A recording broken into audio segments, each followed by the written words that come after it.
부르시며 하나님 앞에 나아갑니다.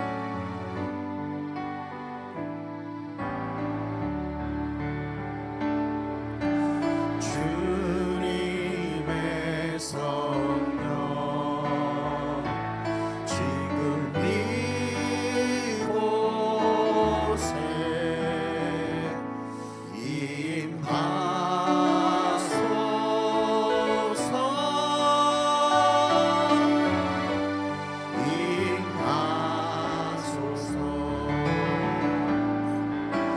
주님의 성령 지금 이곳에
하나님은 영이시니 예배하는 자가 영과 진리로 예배할지니라. 대림절 넷째 주일을 맞이하여 주의 전에 나와 예배드리는 주의 백성들의 예배를 기뻐 받아 주시옵소서. 진실된 마음과 정직한 영으로 삼위일체 하나님의 성호를 찬양하며 예배드릴 때에 하나님이셔 영으로 임재하여 주셔서 주님만 주실 수 있는 평강과 기쁨이 저희 심령 가운데 가득 넘치는 복된 시간이 되게 하여 주시옵소서. 감사드리며 우리 주 예수 그리스도의 이름으로 기도드립니다. 아멘.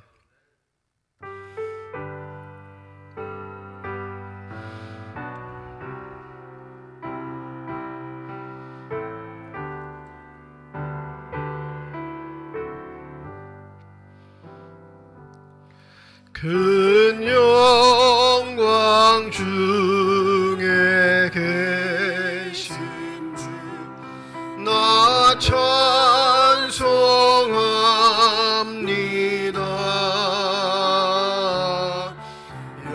영원히 계신 주 이름 나 찬송합니다.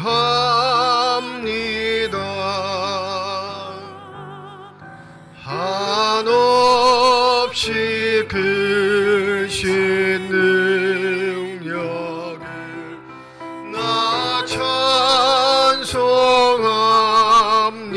찬송합니다. 참되고 미쁜 그 언약 나 찬송합니다. 온 천지 창조하시던 그 말씀이 미소 영원히 변치 않네.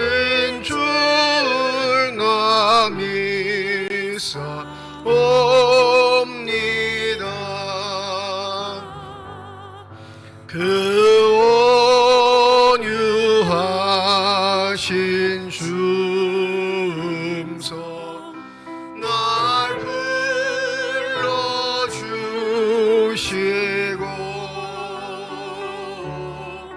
그 품에 품어주시니 나 찬송합니다.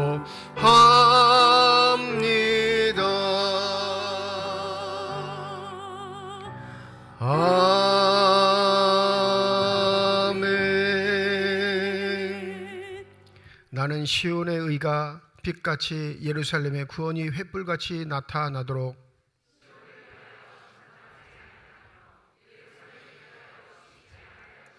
이방 나라들이 내 공의를 뭇 왕이 다 내 영광을 볼 것이요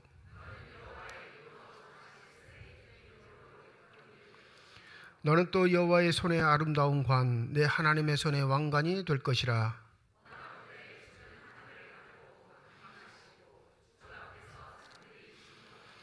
불이 섭슬사르며 불이 물을 끓임 같게 하사 주의 원수들이 주의 이름을 알게 하시며 이방 나라들로 주 앞에 떨게 하옵소서.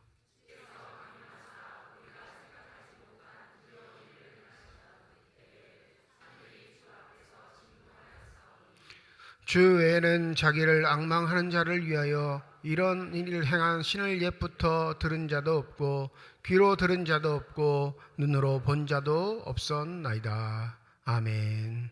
지난 한 주간 동안의 삶을 되돌아보며 주님 앞에 참회의 기도를 드립니다.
만일 우리가 우리 죄를 자백하면 그는 미쁘시고 의로우사 우리 죄를 사하시며 우리를 모든 불의에서 깨끗하게 하실 것이라. 아멘. 나는 전능하신 아버지 하나님 전지의 창조주를 믿습니다. 나는 그의 유일하신 아들 우리 주 예수 그리스도를 믿습니다. 그는 성령으로 잉태되어 동정녀 마리아에게서 나시고 본디오 빌라도에게 고난을 받아 십자가에 못 박혀 죽으시고 장사된 지 사흘 만에 죽은 자 가운데서 다시 살아나셨으며 하늘에 오르시어 전능하신 아버지 하나님 우편에 앉아 계시다가 거기로부터 살아있는 자와 죽은 자를 심판하러 오십니다. 나는 성령을 믿으며 거룩한 공교회와 성도의 교제와 죄를 용서받는 것과 몸의 부활과 영생을 믿습니다. 아멘.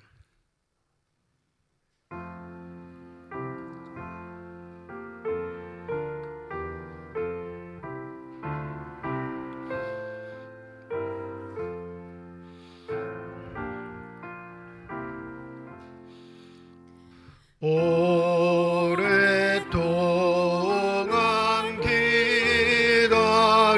기다리던 주님 강림하셔서 죄에 매인 백성들을 자유 얻게 하시네. 주는 우리 소망이요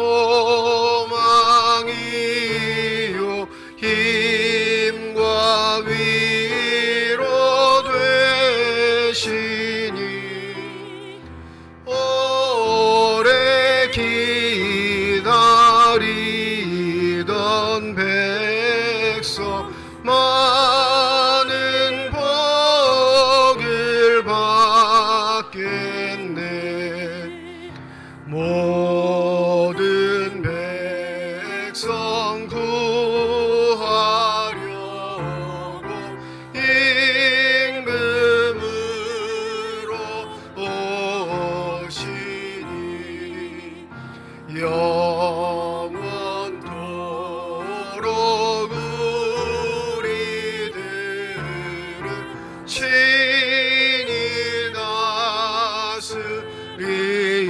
다스리시네 죄로 상한 우리 마음 은혜로서 고치고 주의 빛난 보좌 앞에 이르도록 하소서.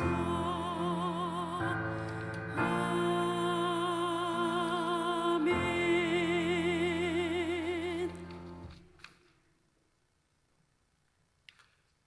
평화의 왕으로 오신 그리스도 예수님을 찬양하며 경배를 드립니다. 하늘에는 영광, 땅에는 기쁨과 평화가 넘치게 하여 주셔서 참 안식과 소망을 누리는 시간이 되게 하여 주시옵소서.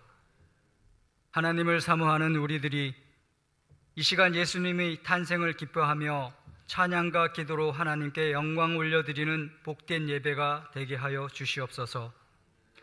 용서의 주님, 지난 한 해를 돌아보면 아직도 마음 깊숙이 뿌리 내리고 있는 많은 죄악들의 부끄러운 모습을 보게 됩니다.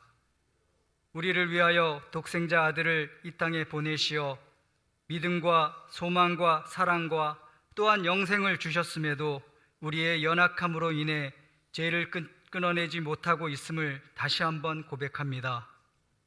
이 시간 죄를 고백하는 심령들에게 긍휼을 베풀어 주시고 용서하여 주시옵소서. 그리하여 주님만 바라보며 은혜의 길로 나아가 우리의 삶이 복되고 잘했다 칭찬받는 삶이 되게 인도하여 주시옵소서. 사랑의 주님, 이 시간 여러 곳에서 전쟁과 기아로 인해 또한 병마와 물질로 인해 고통받는 많은 이들에게 아픔과 고통으로부터 치유와 회복이 되어지며 사랑과 평화가 임하게 하여 주시옵소서. 예수님의 탄생을 생각하며 모든 위정자들과 리더들이 겸손과 섬김을 배우게 하시고 모든 이들이 빛으로 오신 예수님을 경외하며 절망 속에서 희망으로 나아가는 온 세상이 되게 하여 주시옵소서. 평강의 주님, 오늘은 대림절 마지막 날이며 성탄 이브입니다.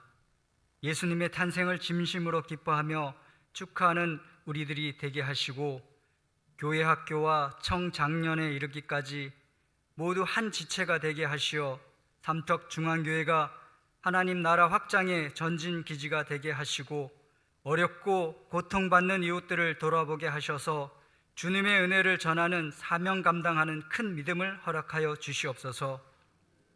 하나님, 이 시간 성령 충만하여 우리가 항상 깨어 기도하게 하시고 성령의 능력으로 살아가게 하시며 주님과 동행하는 삶이 되게 하셔서 성령의 열매를 맺는 복된 삶이 되게 하여 주시옵소서. 은혜가 풍성하신 하나님, 이 시간 말씀 전하시는 목사님께 건강과 성령의 능력을 충만하게 부어주셔서 전하시는 말씀이 권능이 넘치게 하시고 모든 성도들이 치유와 회복이 되어 거듭나는 역사가 나게 하여 주시옵소서. 항상 도우시는 사모님과 자녀들에게도 한없는 건강과 은혜를 베풀어 주시고 예배를 위해 헌신하신 직분자들과 수고하는 모든 손길을 기억하여 주시옵소서. 찬양을 올려드리는 임마누엘 성가대의 찬양을 기쁘게 받아주시오며 저희를 위하여 이 땅에 오신 예수 그리스도의 이름으로 기도합니다. 아멘.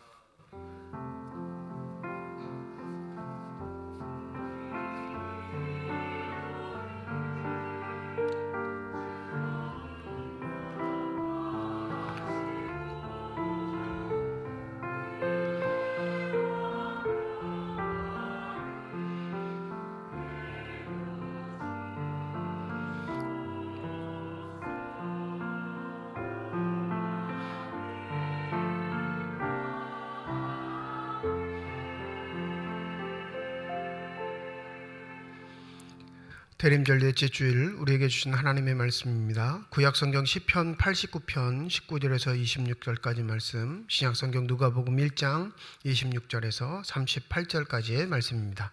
다 함께 자리에 일어나 하나님의 말씀을 받겠습니다. 오늘 우리에게 주시는 하나님의 말씀입니다. 그때 주께서 한상 중에 주의 성도들에게 말씀하여 이르시기를 내가 능력 있는 용사에게는 돋는 힘을 더하며 백성 중에서 택함 받는 자를 높였으되 내가 내 종 다윗을 찾아내어 나의 거룩한 기름을 그에게 부었도다. 내 손이 그와 함께하여 견고하게 하고 내 팔이 그를 힘이 있게 하리로다.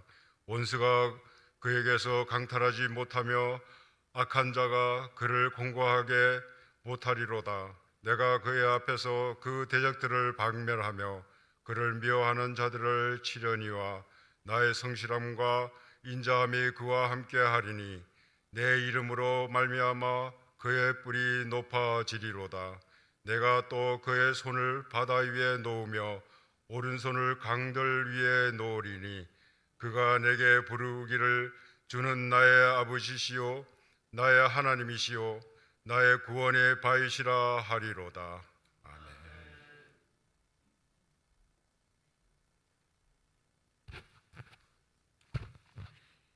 여섯째 달에 천사 가브리엘이 하나님의 부르심을 받아 갈릴리 나사렛이란 동네에 가서 다윗의 자손 요셉이라 하는 사람과 약혼한 처녀에게 이르니 그 처녀의 이름은 마리아라. 그에게 들어가 이르되 은혜를 받은 자여 평안할지어다. 주께서 너와 함께 하시도다 하니 처녀가 그 말을 듣고 놀라 이런 인사가 어찌함인가 생각하매 천사가 이르되 마리아여 두려워하지 말라. 내가 하나님께 은혜를 입었느니라. 보라 내가 잉태하여 아들을 낳으리니 그 이름을 예수라 하라. 그가 큰 자가 되고 지극히 높으신 이의 아들이라 일컬어질 것이요 주 하나님께서 그 조상 다윗의 왕위를 그에게 주시리니 영원히 야곱의 집을 왕으로 다스리실 것이며 그 나라가 무궁하리라. 마리아가 천사에게 말하되 나는 남자를 알지 못하니 어찌 이 일이 있으리이까. 천사가 대답하여 이르되 성령이 내게 임하시고 지극히 높으신 이의 능력이 너를 덮으시리니 이러므로 나실 바 거룩한 이는 하나님의 아들이라 일컬어지리라. 보라 내 친족 엘리사벳도 늙어서 아들을 배었느니라. 본래 임신하지 못한다고 알려진 이가 이미 6달이 되었나니 대저 하나님의 모든 말씀은 능하지 못하심이 없느니라. 마리아가 이르되 주의 여종이오니 말씀대로 내게 이루어지이다 하매 천사가 떠나가니라. 하나님께서 이 말씀을 통하여 우리에게 은혜 주시기를 원합니다. 아멘.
아멘.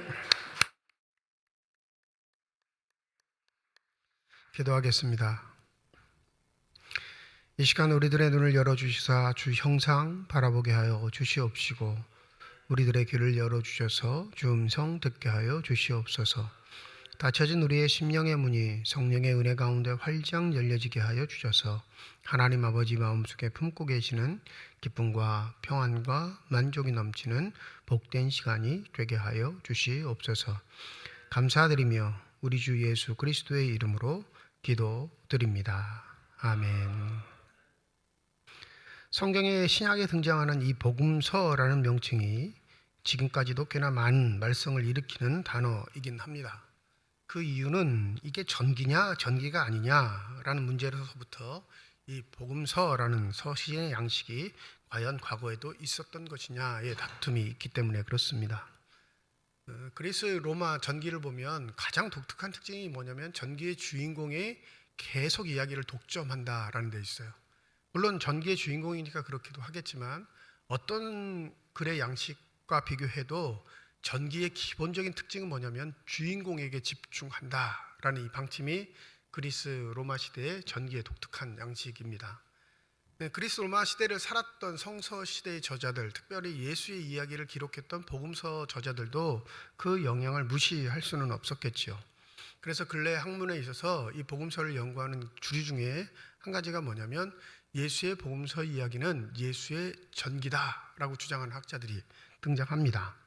그래서 복음서를 읽을 때 전기의 양식에 맞게 읽는데 그 첫 번째가 예수에게만 집중해라 라고 이렇게 토를 답니다. 이게 왜 중요하냐면 각 단락마다 등장하는 주인공이 아무리 다를지라도 그 사람이 등장하는 요인은 누구 때문이라는 거예요? 예수 때문이라는 거예요. 그래야 그 본문 단락을 제대로 해석하는 것이다 라는 새로운 기류들이 나타나게 된 겁니다.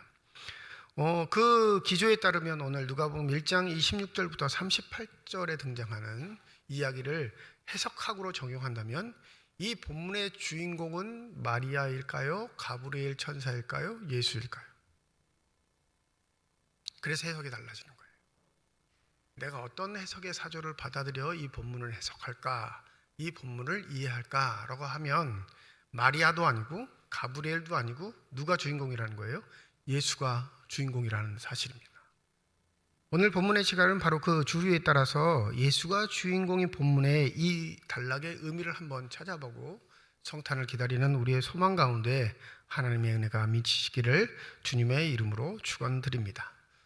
각 세대마다 하나님의 말씀을 받아들일 수 없을 밖에 없는, 그러니까 받아들일래야 받아들일 수 없는 한계들이 존재하는데 현대 사회에서는 이게 과학적인 요소들이 많이 있죠. 여러분, 이 단락 현대 사회에서 제일 못 받아들이는 의미가 뭘까요? 요소가. 네? 저와 여러분이 이미 다 받아들인다 생각하시고 교회를 안 다니는 사람이 이 단락을 딱 받았을 때 첫 번째로 의구심이 드는 얘기가 뭘까요? 네? 남자와 관계를 갖지 않고 어떻게 여자가 애를 출생할 수 있어? 이거죠. 네, 동정녀 탄생. 근데 이게 2000년 전 마리아 시대에는 이 동정녀 탄생 때문에 시험에 들지는 않았을 거예요. 왜냐하면 그때는 신화의 시대이기 때문에 그렇습니다. 수많은 신의 선조들이 특별한 탄생의 방식으로 태어났기 때문에 마리아가 남자와 관계를 갖지 않고서도 태어날 수밖에 없었던 상황을 그냥 다 받아들입니다. 근데 문명도 지식도 여러 가지 체계도 모자라서 그걸 받아들인 게 아니라 그 사회 당대의 문화가 그리고 그들의 사고방식이 그것을 충분히 받아들일 수 있는 기반이 됐기 때문에 그걸 받아들인 거예요. 그러니까 성경을 보실 때 이런 무식한 사람들 이런 걸 어떻게 받아들여? 이게 되게 우리가 수준이 높을 거라 생각하는데 그렇지 않아요.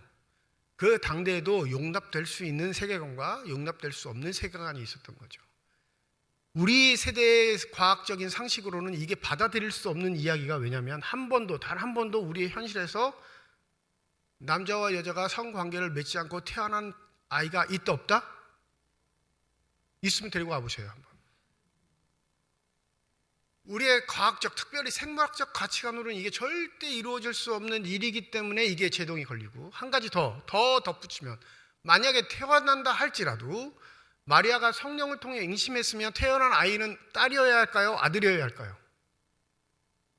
이게 또 무슨 말이야? 중학교 때 생물 시간에 다 배웠는데, 남자와 여성과 어머니가 임신해가지고 태아가 결정할 때, 성별이 결정할 때 뭐가 결정해요? 염색체예요. 그러니 우리가 갖고 있는 생물학적 지식으로는 아버지가 없이 어머니의 능력만 가지고 태어나면 반드시 마리아가 출생하는 아이는 딸이어야 해요. 이해가 안 되세요? 왜 저를 이상한 눈으로 쳐다보시죠? 중학교 생물학 책 다 찾아가지고 한번 살펴보세요. 우리가 낳은 아이들도 하나님의 선물로 주어진 자녀들입니다. 믿으십니까? 근데 성별은 뭘로 정해졌어요? 염색체로 정해졌어요. 근데 예수가 마리아의 영향력 안에서만 태어났다면, 남성의 염색체를 가지지 않는 마리아의 염색체만 가지고 태어난 자손이라면 반드시 뭐여야 돼요? 딸이어야 하는데 문제는 아들이라는 데 있어요. 그러니까 우리가 지금 보편적으로 갖고 있는 세계관, 특별히 과학적 지식, 생물학적 지식을 가지면 이 말씀은 이미 진입할 때부터 한계가 존재합니다. 말도 안 돼, 이렇게. 2000년 당시에 이 본문도 그 한계가 있었어요. 한계가. 진입하지 못하는 장벽. 우리는 지금 과학적 세계관에서 살고 있으니까 과학적 판단으로 성경을 바라보니까 자꾸 한계가 있는 것처럼 여겨지지만, 2000년 전에 이 누가복음을 받았던 모든 사람들도 한계가 있는데, 그 한계는 뭐냐면 처녀가 아들을 낳는다는 의미가 아니라 그 처녀가 사는 곳이 나사렛이라는 데 있어요. 이 마태복음만 존재했다면 예수의 탄생의 이야기는 어마어마한 이야기입니다. 왜요? 요셉의 자손으로 이야기가 되거든요. 왕족의 출신으로. 그리고 그 탄생을 누가 축하하러 와요? 동방에 있는 박사들. 박사들로 표현했지만 여러분 왕들이에요. 왕들, 귀인들. 그걸 그냥 박사들로 우리가 번역할 뿐이지, 동방에 있는 귀인들이 이 유대의 땅에 태어난 왕을 칭송하기 위해 찾아왔던 그 길, 그건 몇 달 아닙니다. 몇 년이 걸리는 이야기들이에요. 그 마태복음만 그리면 우리가 믿고 따르는 예수는 어마어마한 왕이셔요. 그건 누구나 다 칭송받을 만한 이야기라 생각하고 진입 장벽이 낮을 수밖에 없는데, 문제는 누가복음이 등장하자 그 문제들이 어그러지기 시작했다는 거예요. 왜 그러냐면 오늘 본문에 등장할 때 우리 26절 한번 보시죠. 26절, 우리 26절 다 한번 읽어볼까요? 시작.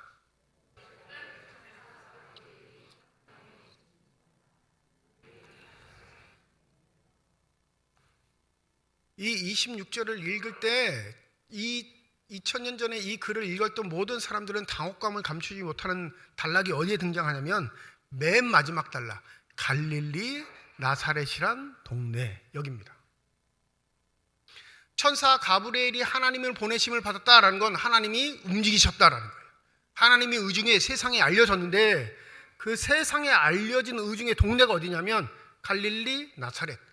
우리에겐 예수의 고향이고 예수의 출생지이기 때문에, 그 어머니가 살던 동네이기 때문에 우리에겐 굉장히 친숙한 동네라 여겨지지만 2000년 유대 땅에서 나사렛은 그 누구도 알지 못하는 동네였습니다.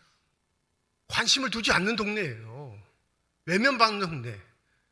여러분, 제 지인들이 서울에서 삼척을 찾아올 때 꼭 하는 말이 강릉까진 가겠는데 삼척까진 못 가겠어, 이 말을 많이 해요. 예전엔 당연히 그렇다고 생각했는데 요새는 열받아요. 왜 삼척을 무시하지? 여기도 있을 거 다 있는데. 사람들의 인식 중에 기억나지 않는 동네는 오지예요. 가보지도 않고 오지예요. 근데 이 나사렛은 진짜 오지예요. 갈릴리의 배경을 주무대로 하는 게 예수의 생애입니다. 그리고 예수의 12 사도도 갈릴리에서 주된 사역을 했던 사람이고요. 그러면 초대교회 전통의 갈릴리는 어마어마한 동네예요. 근데 그 갈릴리라는 동네의 나사렛은 아무도 관심을 두지 않는 동네라는 사실. 그러니까 2000년 전에 이 단락이 주어졌을 때 함정은 뭐냐면 처녀가 임신해서 아이를 낳았다, 이건 아니에요. 진짜 한계는 뭐냐면 갈릴리 나사렛이라는 동네에 어떻게 하나님의 말씀이 떨어져. 그건 말도 안 돼, 이거예요. 하나님의 말씀이 임하면 어디에 임해야 되죠? 예루살렘이에요. 정통성 있는 사람들, 정통성 있는 사람들의 권위를 가지고 그 말씀을 증거할 때 살아계신 하나님의 말씀으로 인정받지만, 더 당혹스러운 건 이 촌동네에 여자에게, 그것도 10대 소녀에게 하나님의 말씀이 임했다는 사실은 모든 사람에게 거부감을 줄 수밖에 없는 이야기였습니다. 27절 우리 한번 읽어보시죠. 27절입니다. 시작. 다윗의 자손 요셉이라 하는 사람과 약혼한 처녀에게 이르니 그 처녀의 이름은 마리아라. 한번 생각해 보실 게, 이미 누가복음을 기록하고 있는 누가의 입장에서는 마리아가 유명인사일까요? 유명인사가 아닐까요? 적고 있을 그 당시에는 유명인사죠. 예수의 어머니로 이제 인증받았고 초대교회에서는 가장 고귀한 신분이며 가장 정통성 있는 여성의 대명사. 그러니까 누가가 복음서를 기록하고 있는 이 당시에는 예수는 이미 승천하셨고요. 그리고 마리아가 살아있는지는 모르겠지만 이미 마리아는 초대교회에서 어마어마한 존재로 인정받는 여인이 됐습니다. 그런데 여러분 생각해 보십시오. 누가가 이 기록을 하는 이유는 지금 여러분이 생각하는 것처럼 마리아는 어마어마한 존재가 아니라 저기 촌동네에서, 아무도 알지 못하는 그 촌동네에서 살았던 아주 자그마한 소녀였습니다 라는 의미를 가지고 이 본문을 기록하고 있는 거예요. 그러니까 마리아라는 이름을 기록하지 않아도 이 글을 읽는 당시에 모든 사람들은 마리아가 어떤 존재임을 암에도 불구하고 이 마리아의 이름을 거론하는 건 예수가 태어날 당시, 예수가 임신할 당시 마리아를 아는 존재가 있어요, 없어요? 없으니까 기록하는 거예요. 두 가지 다가 예수의 탄생의 함정이 돼버립니다. 올무가 돼버려요. 이걸 진입하고 있는 사람들에게 장벽이 돼버립니다.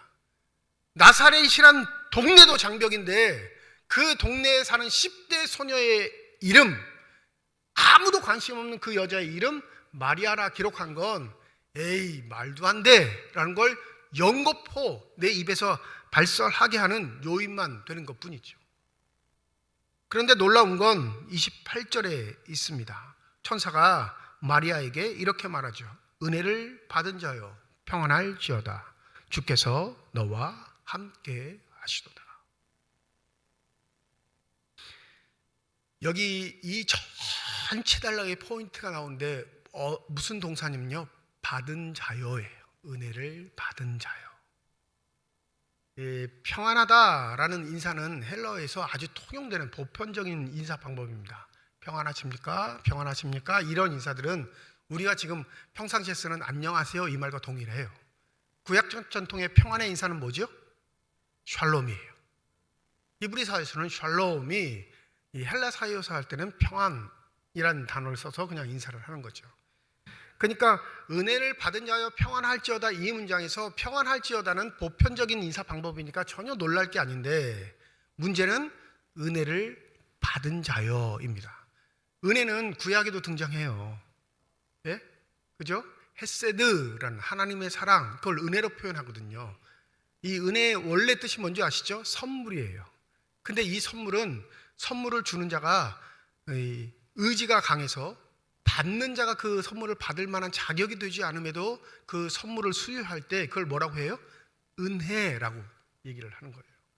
그러니까 이 은혜라는 단어도 구약적 전통이 있습니다. 헤세드라는 단어가 존재하니까. 근데 이게 은혜를 받다 할 때는 이야기가 달라져요. 은혜를 받다 할 때는. 이 받다, 입다 이렇게 번역하는 경우가 있는데, 이 은혜와 이 받다, 입다라는 동사가 합쳐지는 건 신약에서 딱 두 번밖에 없어요. 이 본문하고 에베소서 1장 6절에만 딱 등장하는데, 에베소서 1장 6절 바울은 이렇게 말합니다. 이는 그가 사랑하시는 자 안에서 우리에게 거저 주시는 바 그의 은혜의 영광을 찬송하게 하려는 것이니라. 우리는 은혜라는 단어가 수없이 사용되는데 이 은혜를 받다라는 이 관용 어구는 신약에 딱 두 번 등장합니다. 이거 언제 사용하는 거냐면 하나님의 주관적 행위가 반영될 때만 쓰이는 단어예요. 그러니까 은혜를 받은 자요 할 때 주체는 은혜를 받는 마리아가 아니라 누구예요? 주체는 하나님이라는 사실을 강조할 때 이 구절이 사용되는데 신약에 딱 두 번만 사용됩니다. 이게 우리 한글 번역에는 수동태로 되어 있지만 은혜를 받은 자요 하니까 주인공이 누구인 것 같아요? 마리아인 것 같단 말이에요. 은혜를 받은 당사자니까. 근데 원래 헤브리어 원문으로 보면 하나님이 찾아가시다라는 의미가 있어요. 이 받다, 입다라는 건 하나님이 발견하시다, 하나님이 찾아가시다라는 의미가 있습니다. 그러니까 은혜를 가지고 어떻게 하셨다는 거예요? 찾아가신다. 은혜 선물을 가지고 어떻게 그 대상을 발견하신다라는 의미예요. 그러니까 이 행위의 주체는 누구예요? 하나님이에요. 마리아가 아니고. 한글 성경은 주체가 마리아인 것처럼 받은 자를 강조하는 것처럼 여기지만 헬라어 본문은 이 은혜를 가지고 찾아가시는 하나님의 행위에 더 강조점이 있다는 겁니다. 여기서 사람들이 꼬꾸라지는 거예요. 왜 그 거룩하신 하나님이 그 산골 지방에, 왜 거룩하신 어마하신 하나님이 그 이름 모를 여자에게 찾아가셨냐 이거예요. 이런 하나님은 안 믿는다 이거예요. 이게 2000년 전에 예수 탄생의 장벽일 수밖에 없었습니다. 대부분의 사람들은 하나님의 선물과 은혜는 받을 만한 사람이 받는다는 상식이 있습니다. 지금도 마찬가지예요. 지금도 우리가 열심히 헌신하고 봉사하는 게 믿음을 가지고 생활하는 그 밑바탕의 저변엔 이래야 하나님의 복을 받을 수 있다라는 간절함이 깔려 있기 때문에 그래요. 아닙니까? 대답 안 하시는 건 한번 비교해 보죠. 나는 주일 예배뿐만 아니라 평일의 예배, 새벽 기도에서부터 모든 봉사에 다 참여해요. 그리고 내가 드릴 수 있는 최소한의 힘을 다해 하나님 앞에 업을 드리고요, 정성을 다해 하나님의 간절함을 구합니다. 근데 옆집 사는 집사는 완전히 날라리예요. 주일도 빼먹기를 그냥 밥 먹듯이 빼먹고 1년에 한두 차례밖에 안 나와. 왜 저거는 저게 그리스도인이야? 라는 소리를 늘 할 수밖에 없는 삶의 행태를 가졌어요. 그런데 하나님이 은혜의 선물을 주시고자 나타나셨는데 이 열심을 다하는 나에게는 주지 않고 저 날라리 같은 신자에게 딱 등장하셔서 은혜를 받은 자여 하면 이 복음 들으시겠어요? 안 들으시겠어요? 대답을 안 하시면 내가 날라리라는 거예요? 아니면 내가 믿음이 좋은 사람이라는 거예요? 그 배경이에요, 여러분. 우리의 신앙적 심성, 특별히 그 열정을 가진 신앙적 심성의 밑바탕은 순전한 믿음이기 이전에 바라는 것들이 있어요. 기복적인 요소들이 있습니다. 절박함이 있다니까요. 이렇게 하면 움직이실 거야. 이러면 나에게 복을 주실 거야. 이러면 나에게 은혜를 베푸시겠지라는 간절한 소망과 기대가 있는데 하나님은 그거 무시하시고 본인의 주권적인 방침에 의해 그 일을 행하신다는 사실이 우리를 두렵고 떨리게 만드는 겁니다. 더 심한 경우에는 분노를 일으켜요. 어떤 분노요? 나한테는 왜 주지 않으시고 저렇게 말도 안 되는 작자에게 하나님의 은혜를 부어 주십니까? 마리아의 반응은 바로 그거인 거예요. 두렵고 떨리고 그 천사가 전해준 말에 놀란 건 내 뱃속에 아이가 생길 거야 이것 때문이 아니고요, 하나님이 날 찾아오셨다는 게 놀란 거예요. 난 그런 사람 아닙니다. 난 그걸 받을 자격이 없습니다. 뿐만 아니라 이 동네뿐만 아니라 우리 출신이 단 한 번도 하나님의 임재를 맛보지 못한 곳인데 내가 어찌 그 일의 대상자가 되겠습니까? 이 고백입니다. 2000년 전에 신화를 갖고 있는, 신화의 세계에 살고 있는 사람들에게 남자 없이 태어나는 사건들은 대단한 사건이 아니라니까요. 더 대단한 사건은 출신 성분도 불명확한 가문에 하나님이 등장하신 게 더 대단한 일이었던 거예요. 그런데 그 태어난 아이가 누구라고요? 하나님의 아들이며 왕 중에 왕이 될 것이며 전 인류를 구원할 구원자가 되신다는 이 어마어마한 선언은 마리아의 입장으로서는 용납되지 않는 이야기였죠. 더불어 종교 사회에서는 말도 안 되는 이야기입니다. 당대에 왕은 어떤 가문하고 결혼을 할까요? 네? 왕족하고 결혼하죠. 최소한 그 가문이 멸문치하를 당한 가문만 아니면 돼요. 최소한의 바탕이. 그죠? 조선시대에도 양반들이 결혼할 때 누구랑 결혼하죠? 양반하고 결혼하는데 사대부는 또 달라요.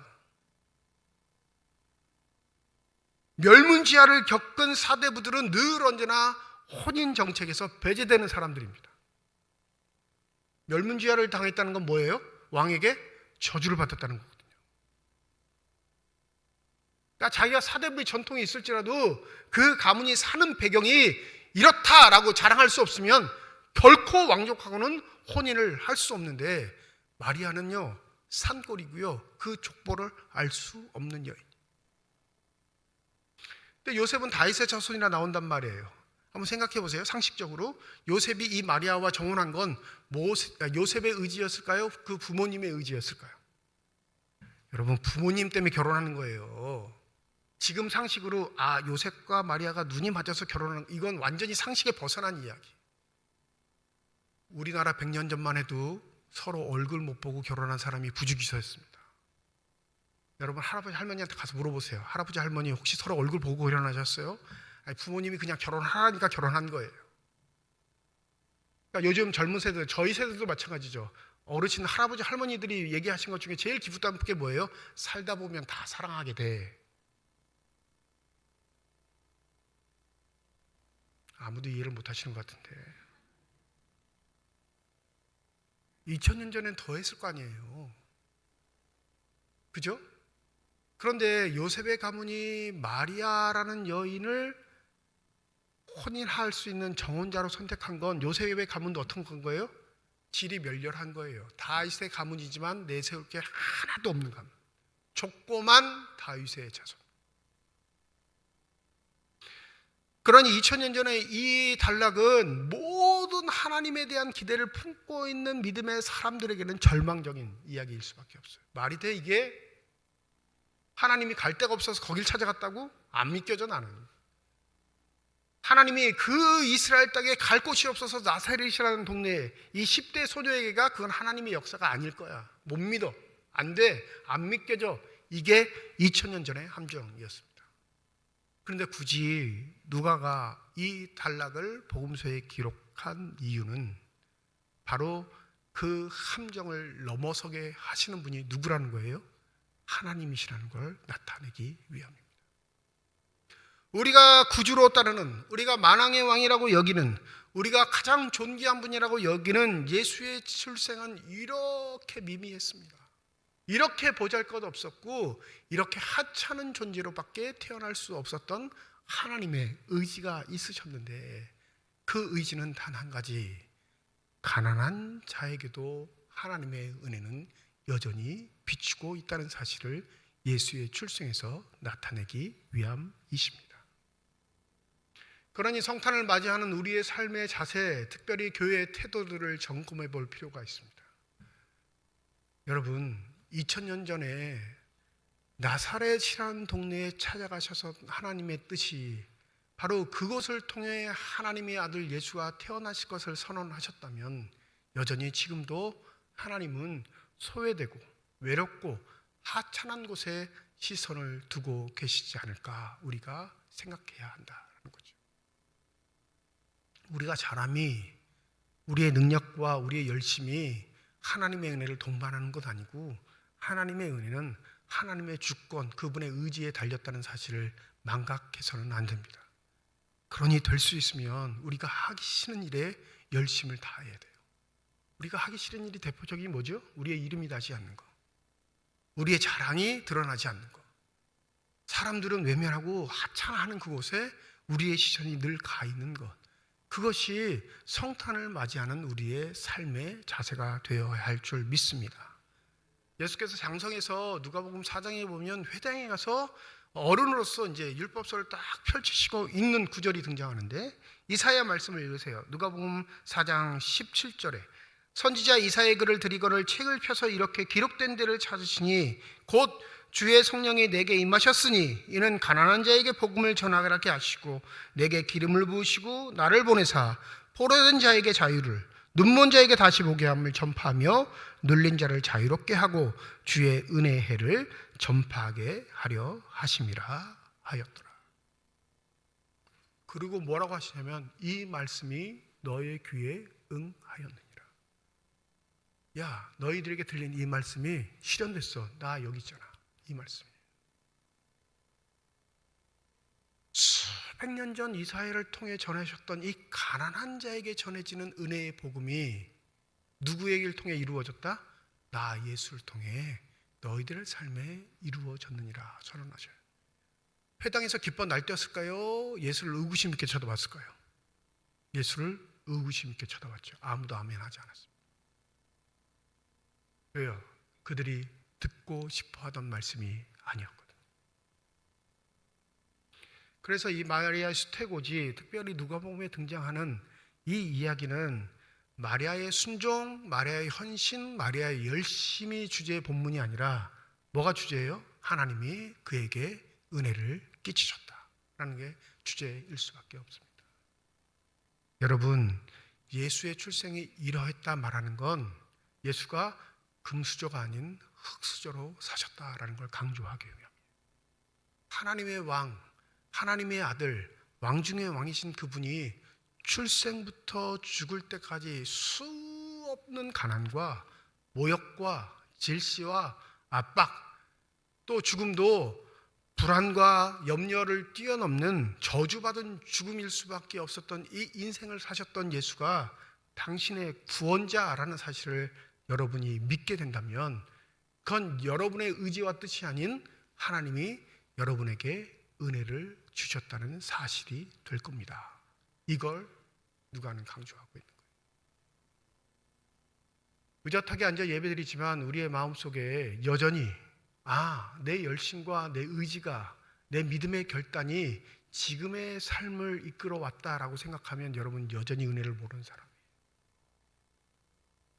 내가 부족해도, 내 삶에 내 스스로가 불만족스러워도, 내가 아무것도 하나님께 해드린 것이 없을지라도 하나님이 나에게 찾아오셔서 은혜를 베푸셨기에 내가 항복하고 주 앞에 앉아 있습니다 라는 고백이 있을 때 여러분에게 성탄의 기쁨의 의미는 새롭게 다가올 줄 믿습니다. 부디 2000년 전에 장벽이었던, 진입 장벽이었던 예수의 탄생의 소식이 과연 내 심령적으로 진입 장벽이 없이 온전히 받아들이고 있는가? 내가 이 말씀에 마리아처럼 주의 말씀이 오니 내게 이루어지이다라는 각오가 넘쳐나고 있다면 이미 주님의 은혜는 여러분에게 미치고 있는 줄 믿습니다. 주님의 은혜를 받는 자면 더 이상 바랄 게 뭐가 있어요? 이 말씀엔 아멘 안 하시네요. 은혜는 은혜고 받을 건 또 따로 있는 건가요? 하나님의 은혜가 나에게 미치셨고 하나님의 은혜가 나에게 발견되고 있고 하나님의 은혜가 그 대상자로서 나를 지목하셨다면 이것보다 더 귀한 크리스마스 선물이 어디 있겠습니까? 여러분 잊지 마십시오. 우리가 바라는 것, 우리가 소망하는 건 대부분 이 세상에서 사라질 것들 뿐입니다. 근데 하나님이 은혜를 가지고 우리를 발견하실 때 그 은혜의 선물은 영원히 바뀔 수 없는 선물이라는 사실. 여러분은 은혜를 받은 자들입니까? 이 아멘이 마리아의 순종 아멘과 동일하다는 사실을 기억하시고 2000년 전 가장 외지고 소외된 곳에 찾아오셨던 예수의 탄생의 소식, 그 소식이 나의 가난한 영혼에도 미쳤다는 사실을 기억하시고 기쁜 성탄을 준비하시며 맞이할 수 있는 저와 여러분이 되시기를 주님의 이름으로 축원드립니다. 기도하겠습니다. 물질 사회에서 축복은 바로 돈입니다. 이 성탄의 기쁨을 나누기 위해 우리에게 필요한 건 하나님의 은혜가 아니라 세상은 돈이라고 말합니다. 선물을 사야 하고 잔치를 해야 하고 파티를 해야 하고 생색을 내야 하니 하나님의 은혜는 돈이란 수단에 담겨져 있는 것처럼 생각하는 세대. 그러니 돈이 없으면 하나님의 은혜는 나에게 없는 것이라 생각하는 세대. 부디 2000년 전에 허락하셨던 그 은혜를 받은 자의 삶의 축복이 우리의 삶에서 새롭게 되는 복된 성탄이 되게 하여 주시옵소서. 감사드리며 우리 주 예수 그리스도의 이름으로 기도드립니다. 아멘.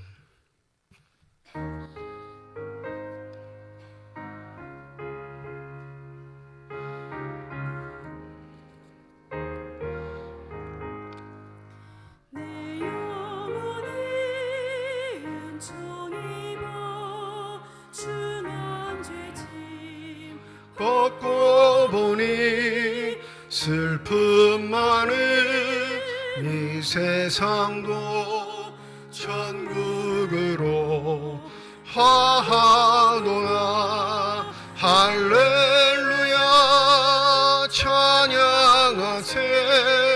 내 모든 죄 사함 받고 주 예수와 동행하니 그 어디나 하늘나라 높은 산이 거친 들이 조막이나 궁궐이나 내 주 예수 모신 곳이 그 어디나 하늘나라 할렐루야 찬양하세.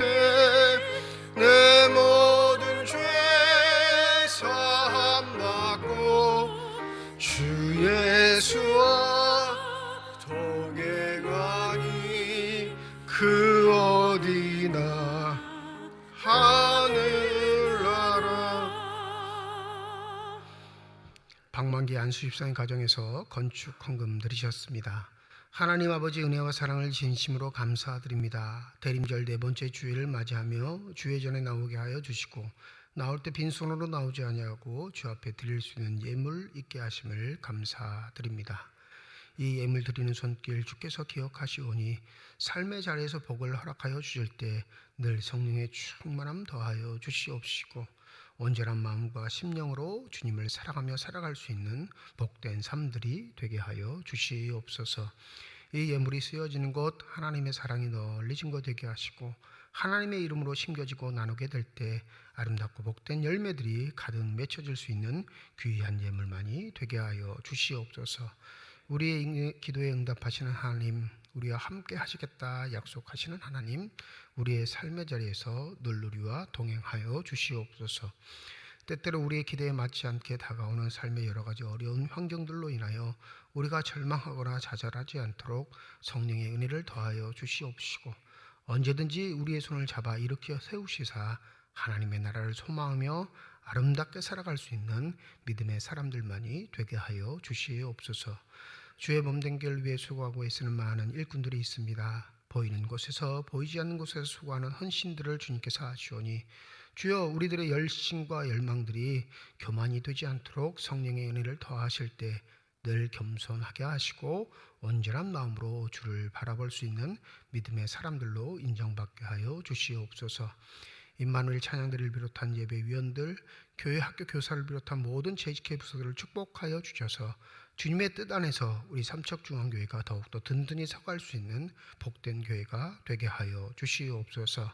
병상에 누워있는 환우들, 또 그 환우들을 돌보는 가족들을 기억하여 주셔서 그 능력의 손길로 환부에 안수하실 때 저들의 질병과 고통과 아픔이 깨끗이 치유함받게 하여 주시옵시고 더욱더 강건하여 주셔서 주님을 깊이 사랑하며 주 앞에 순종할 수 있는 신실한 사람들이 되게 하여 주시옵소서. 우리에게 허락하신 귀한 믿음의 아들, 딸들 기억하여 주시고 험한 세상 살아갈 때 하나님을 더욱더 신뢰하는 자로서 굳건히 서가게 하여 주실 뿐만 아니라 하나님이 쓰시고자 하실 때 언제든지 아멘하여 주님 앞에 아름답게 쓰임받는 복된 자녀들이 되게 하여 주시옵소서. 모든 것 감사드리며 우리 주 예수 그리스도의 이름으로 기도드립니다. 아멘. 우리 함께 인사하겠습니다. 하나님의 축복이 여러분과 함께. 네, 감사합니다. 옆에 분과 인사하시죠. 하나님의 축복이 옆에 계신 분과 함께.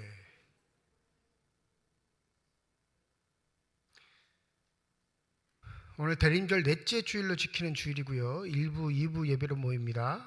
주보에는 찬양 예배로 모입니다 기록되어 있는데 오늘 찬양 예배는 없습니다. 대림절 넷째 주일 1부, 2부 예배로만 모이도록 하겠습니다. 다음 주일은 송년 주일이고요. 1부, 2부 예배로 모이고 우리 예배 시간 안에 우리 교회학교 등반 및 연말 시상이 있습니다. 연말 시상은 우리가 매해 했던 시상인데 우리 전도상, 그 다음에 성경 1000번 읽으신 분, 10번 쓰신 분, 그리고 성경 통독에 참석하신 분들 해가지고 연말 시상을 진행합니다. 성탄절 예배는 내일 오전 11시 본당에서 모입니다. 성탄절 예배는 오전 11시 단 한 번만 드리고요. 우리 가족들과 함께 드리는 예배니까 우리 자녀들과 함께 오셔서 성탄의 기쁨을 나누시며 예배 드리시면 되겠습니다. 오늘 주보에 보시면 성탄 감사 헌금 봉투를 넣어드렸는데 성탄절 감사 헌금 정성껏 준비하셔서 내일 예배 오시면 되겠습니다. 송구 영신 예배는 다음 주 오후 11시 30분입니다. 다음 주 주일인데 주일날 오후 11시 30분이 또 송구 영신 예배 드리는 날이니까 여러분들 기억하셔서 보내는 해 또 맞이하는 해에 대한 감사와 소망을 품고 오시면 되겠습니다. 우리 내일 성탄절 예배 때 우리 성탄 칸타타가 있습니다. 그 이름 예수라는 주제를 가지고 우리 연합 찬양대가 찬양할 텐데 우리 임마누엘 지휘자인 미란나 자매가 지휘하고요. 반주는 민정이, 김한나, 윤선민, 악기는 우리 시온 앙상블이 같이 하게 됩니다. 내일 예배 시간에 칸타타 하니까 많이들 오셔서 또 함께 음악을 통해 은혜 나누는 귀한 시간이 되었으면 합니다. 2024년 교역교재는 마가복음 읽기 쓰기입니다. 사무실에서 구입하시면 되겠고요. 요람 제작 중에 있는데 마지막 교정분 보고 있습니다. 이번 주까지 꼭 여러분 신상의 변화가 있으시면 말씀해 주셔서 요람에 반영될 수 있도록 협력해 주시면 되겠습니다. 여러분들이 3주 동안 해주셨던 성탄 나눔 헌금 192만 원이 결산됐습니다. 그래서 청년부를 통해 우리 교회 자녀들 중에 군에 가 있는 친구들을 위해서 92만 원이 사용되고요. 우리 군성교연합회 100만 원을 전달합니다. 혹시 손주 중에 군에 가 있는데 말씀 못하신 분이 있으시면 자녀들 중에 이제 군에 가 있는데 말씀 못하신 분이 있으면 꼭 사무실로 말씀하셔서 청년부로 전달될 수 있도록. 이 청년부는요 자체적으로 그 예산 가지고 선물을 준비해서 선물을 보냅니다. 당사자들이니까 군에 지금 입대한 친구들도 있고 전역한 친구들도 있고 당사자들이니까 뭘 살지 잘 알아요. 그래서 우리 교회 청년들에게는 우리 청년부가 선물을 준비하니까 말씀하지 못하신 분들 계시면 꼭 오늘 사무실에 말씀해 주셔서 청년부에게 전달될 수 있도록 해주시면 감사하겠습니다. 매해 연말이 되면 저희가 예수 사랑 나눔을 진행하는데 지난주에 남양동 행정복지센터에 이웃돕기 성금 700만 원을 전달했습니다.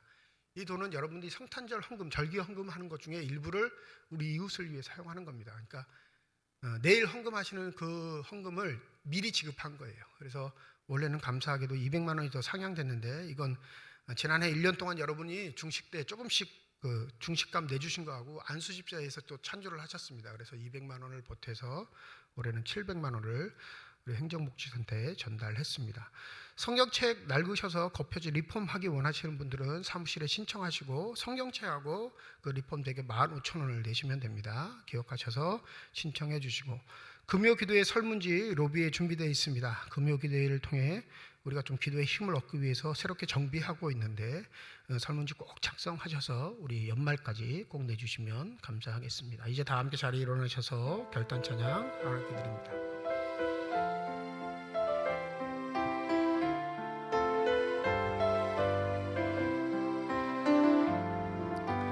주님 다시 오실 때까지 나는 이 길을 가리라.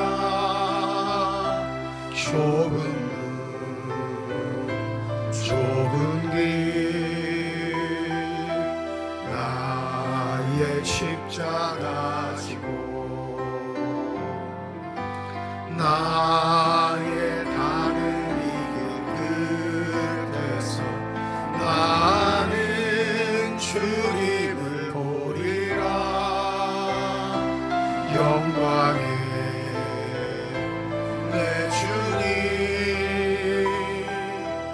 나를 맞아주시리. 주님 다시 오실 때까지 나는 일어나 달려가리라. 주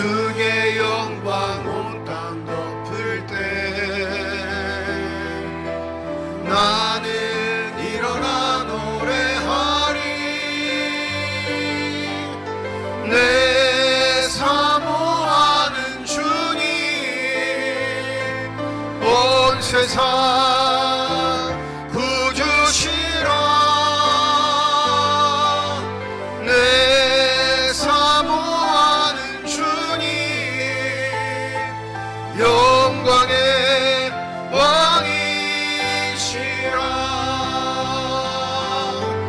내 사모하는 주님 온 세상 구주시라 내 사모하는 주님 영광의 왕이시라. 이제는 우리 주 예수 그리스도의 은혜와 하나님의 사랑과 성령의 교통하시고 내주하시고 역사하시고 충만하심이 하나님의 은혜를 받은 자들로서 이 땅 살아갈 때 하나님의 평안을 누리기를 소원하는 주님의 거룩한 자녀들, 이들의 가정과 일터와 앞길 위에 이제로부터 영원토록 함께 하시기를 간절히 축원하옵나이다. 아멘.